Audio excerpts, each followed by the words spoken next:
Halo Sobat CPNS, selamat datang di podcast Smart Government, yang dimana ruang diskusi kali ini akan mengupas tuntas dalam berbagai praktik baik dan tantangan dalam mewujudkan pemerintahan yang cerdas, bersih, dan berdaya saing.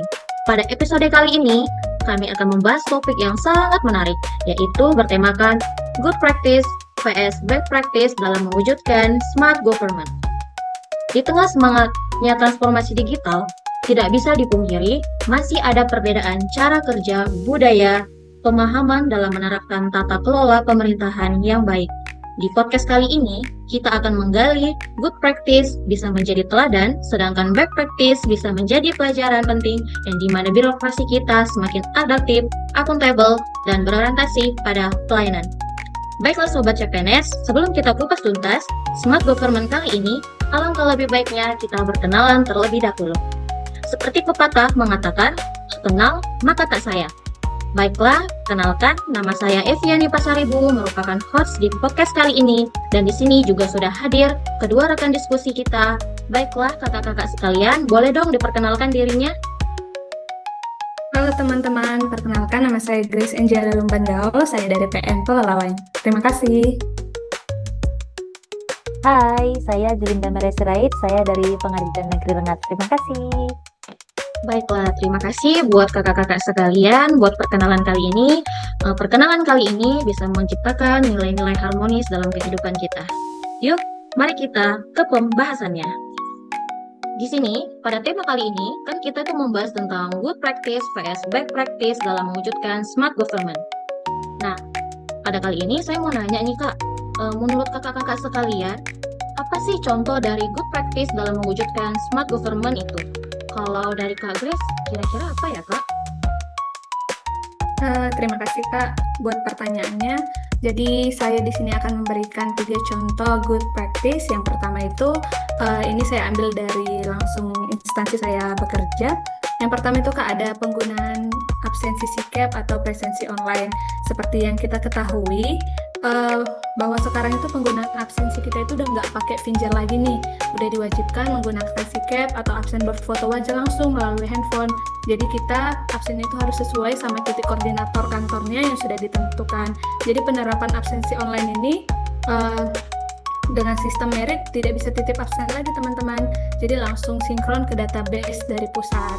Yang kedua itu contohnya penggunaan aplikasi SIWAS. Seperti yang kita ketahui bahwa SIWAS itu adalah Sistem Informasi Pengawasan Mahkamah Agung Republik Indonesia yang disingkat dengan SIWAS.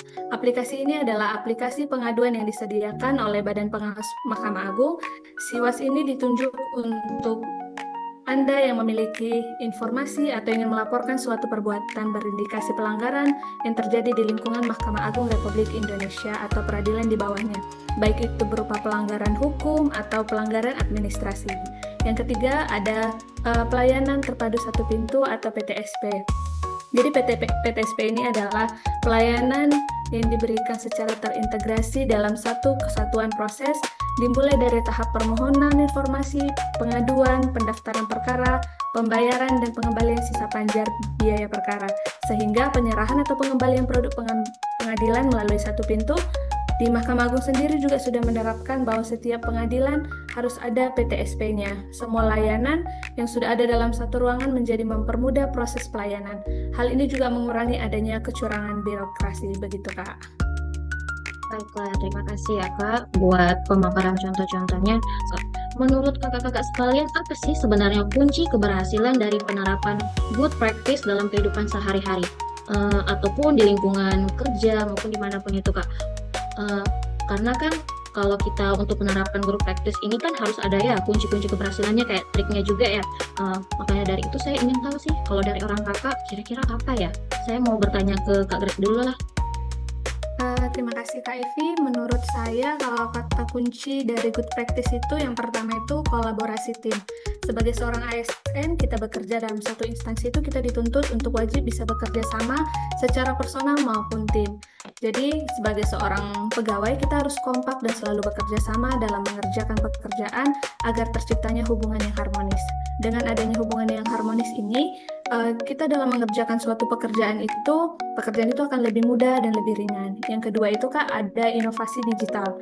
Inovasi digital ini digunakan untuk memanfaatkan teknologi yang ada. Dengan tetap kita berinovasi dan terus belajar dengan perkembangan teknologi dan digital, kita ikut mengikuti perkembangan digital serta ikut menjalankan perubahan yang baik seperti itu Kak. Dan yang ketiga itu profesionalisme ASN sesuai dengan nilai-nilai berakhlak. Sebagai seorang ASN, kita dituntut untuk tetap bersifat profesional dalam menjalankan tugas dan tanggung jawab kita. Profesionalisme ini berarti kita bekerja dengan kompeten, berintegritas, dan berorientasi pada hasil yang terbaik untuk kepentingan publik. Sebagai seorang ASN, kita juga harus profesional, tidak hanya menguasai bidang tugasnya, tetapi kita juga menjunjung tinggi etika, tanggung jawab, dan nilai dasar ASN berakhlak. Seperti itu, Kak Evi. Baik. Berarti ketiga kata kunci inilah ya yang bisa kita terapkan untuk good practice dalam kehidupan kita ya. Ini saya mau bertanya lagi ya Kak. Bagaimana cara kakak-kakak sekalian ini memperluas atau menularkan ke unit lainnya untuk menerapkan good practice dalam bekerja gitu?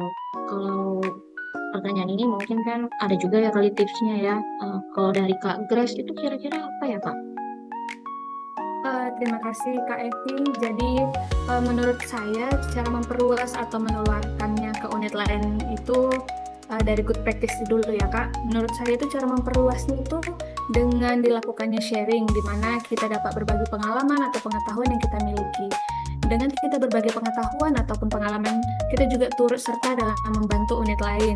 Saat sharing, kita juga mendapatkan feedback yang lebih positif dari unit lain.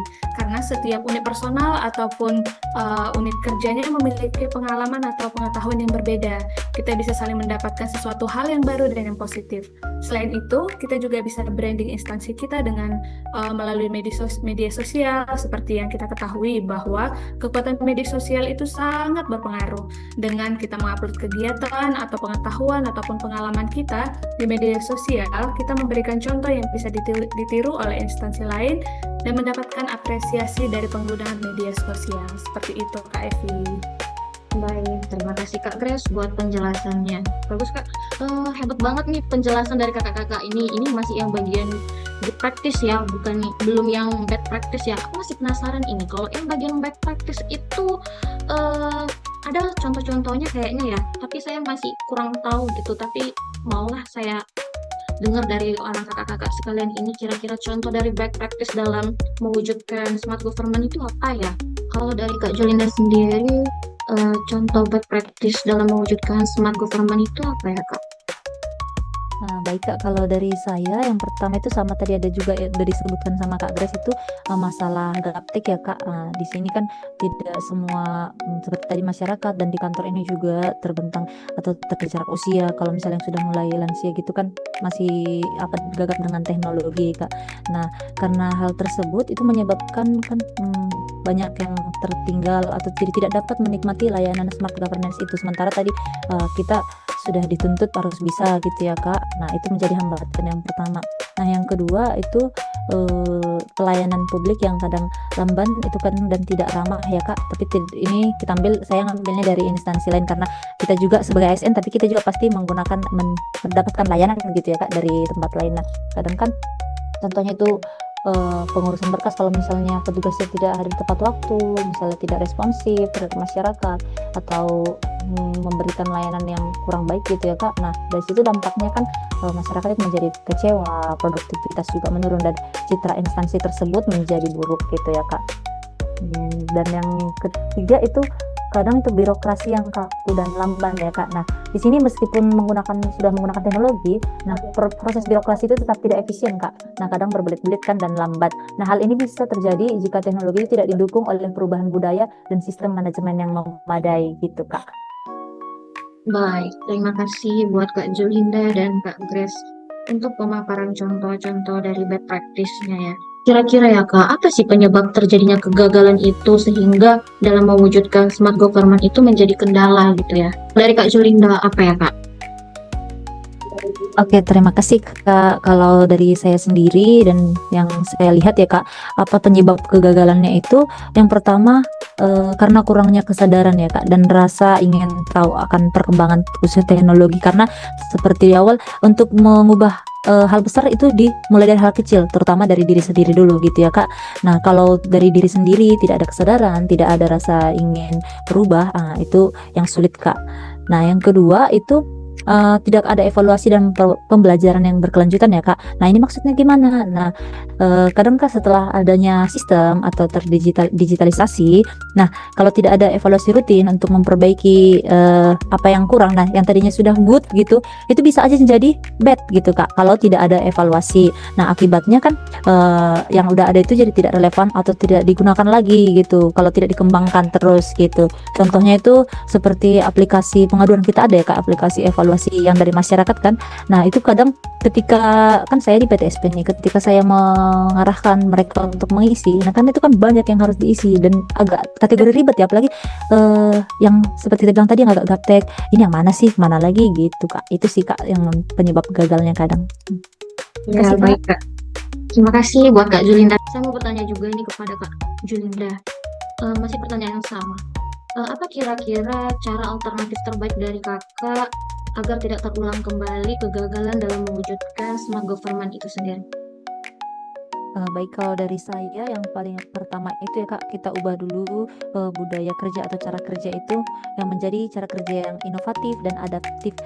Misalnya itu jangan ragu untuk memberikan ide. Kalau ada ide kita ke pimpinan gitu, yang bisa mengubah atau memberikan ide yang cemerlang lah untuk kebaikan instansi kita.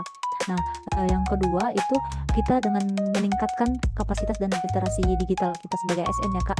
Misalnya dengan mengikuti pelatihan gitu atau seminar-seminar yang bisa mendukung kompetensi diri kita. Dan yang terakhir itu dengan perkuat infrastruktur dan teknologi informasi ini dari instansi ya Kak. Karena untuk mencapai good governance itu juga kan perlu dukungan seperti peningkatan akses internet, keamanan jaringan, dan ketersediaan perangkat di semua unit. Nah gitu, karena kalau misalnya sarana atau prasarana tidak mendukung kan susah juga Kak gitu Kak. Itu sih Kak dari saya. Terima kasih. Baik, terima kasih kepada Kak Julinda dan Kak Fes telah memaparkan ya tentang bad practice dalam mewujudkan smart government, yang dimana pada penerapannya itu kita tuh harus lebih baik lagi untuk bisa mewujudkan smart governance ini. Baik kakak-kakak sekalian, terima kasih banyak ya atas partisipasinya dalam dialog smart governance kita ini. Terima kasih juga kepada rekan-rekan yang sudah mau memberikan pendapatnya dan semangatnya untuk ikut dalam dialog ini. Dari obrolan kali ini, kita itu banyak belajar tentang good practice vs bad practice dalam mewujudkan smart government. Kita itu banyak belajar bahwa good practice itu tidak hanya lahir dari kebijakan, tetapi juga dari komitmen, integritas, dan kolaborasi dalam setiap ASN untuk menjalankan perannya. Sementara bad practice itu tidak disalahkan dalam melakukan perbaikan ya, dan menjadikan pelajaran agar birokrasi kita semakin matang dan adaptif. Jadi, mari kita terus untuk berinovasi, menjaga nilai berakhlak, dan bersama-sama membangun pemerintah yang cerdas, transparan, dan berorientasi pada pelayanan publik. Baik, terima kasih buat kakak-kakak semuanya. Terima kasih juga semuanya ya Kak. Baik Kak, salam Baik, Kak. kepada Terima kasih. kakak semuanya. Sampai jumpa. Bye.